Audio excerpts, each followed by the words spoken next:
Welcome. It's good to have you here. Thanks for joining us. My pleasure. Let's talk about this little movie that you're in.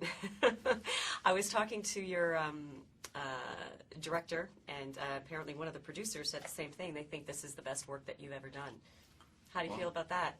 Well, that's very nice. It's very kind of him to say so. It's a nice character to play, for sure. And there's something I think you're always looking for, something that you haven't done before when you're choosing a character or choosing a film to be in.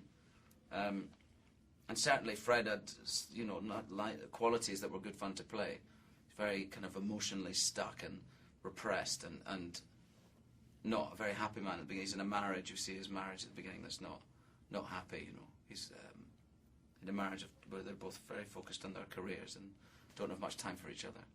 So it was and it's very well written, the piece. Simon Beaufoy wrote this film, and so it's really Slumdog Millionaire. That's so it's the a really, full Monty. That's right. Yeah. So it's a very well written piece of cinema, and so there's a very nice story arc for my character. So that's I had lots to play with. It was nice. Is it difficult these days with all the big Hollywood thing, finding roles like this that you can really sink your teeth into, playing a real character? I don't know what you mean by the Hollywood thing. I mean, do you mean?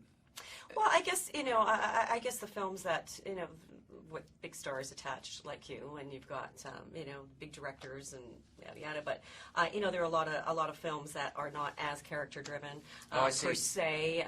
It's all more about getting people to come up to watch them. Right, I know what you mean. Well, it might be true of, I think in more general terms, that in independent cinema there's probably more scope to make a point or to, say something about the world or the life. It just depends. There's a place for all of them. Hollywood at the moment are making a great many kind of big tentpole sort of cartoon-based movies, aren't they? And so there's, I did one recently called Jack the Giant Killer, Bryan Singer, which was that for sort of 3D fairy tale, but there were strong characters in it. And then I don't know.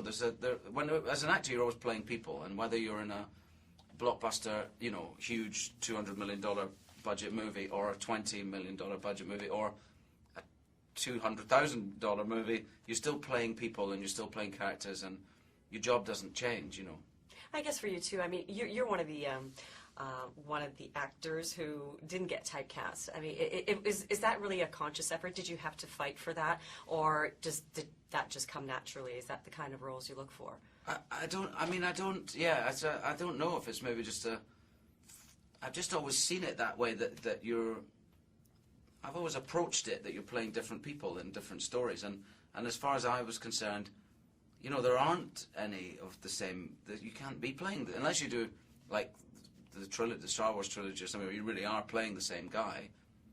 But even then you're playing him at different ages, so there's still different things to play. You're always going to be playing different people, and therefore I suppose that's just the way I've always thought about it, Each character is unique to that film, that story, that situation, and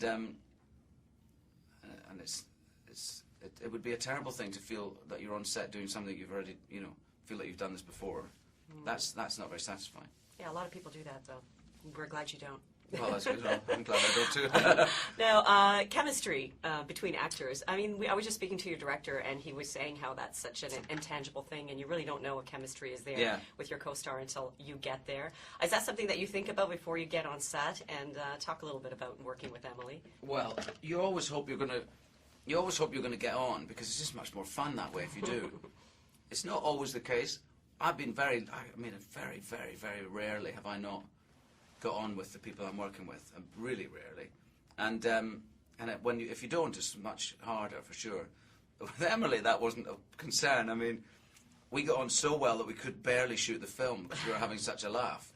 There were some days where we could hardly finish the day because she made me laugh so much, and I've never corpsed. I don't know if that's a term you use in Canada, but corpsing, as we say in Britain, is when you laugh either on stage or during a take.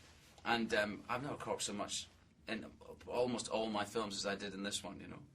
How nice So is it was that? so good fun. She's so delightful and lovely, and a great actress. And I'd enjoyed some of the work that she'd done, you know, that I'd seen, and was excited to work with her.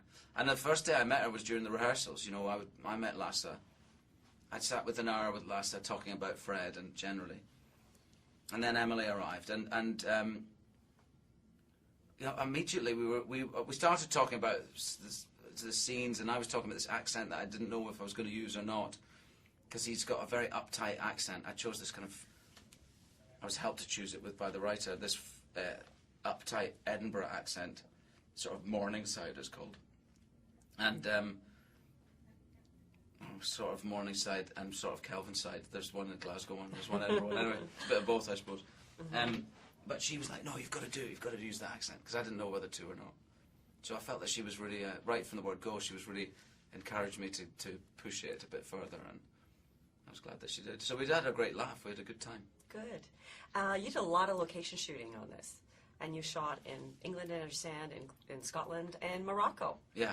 Can you talk a little bit about working in Morocco and how the atmosphere of working in a desert and all, I guess, just all work being together on that set 24 hours a day. How does that affect your performance, and do you enjoy that kind of on-location shooting? Yes, I do. I like it very much, and I've been lucky to work in Morocco 3 times. I did the first thing I ever did was I did a month on a film called Being Human, a long time ago, in Rabat, and then I was there for Black Hawk Down. We were there for a few months. And then this was my 3rd stint in Morocco, and I've always really liked it, because I like places with a kind of rich culture that feels unlike your own, or if you're, you know, that you're really outside of your own, and, you know, cultural understanding, and Morocco feels like that to me. And then we were down in the south in Ouarzazate, and we probably had about a 40-minute drive to work every morning out to the wadi from where we were staying. And we would leave, it would be dark when we left in the morning, at 5:30 or something. And as we drove to work, the sun would come up. And you would be driving through the desert with that golden sunrise colour, you know, changing every minute you drove along. It was absolutely spectacular. And so by the time you got to work, you were so full of the beauty of the place.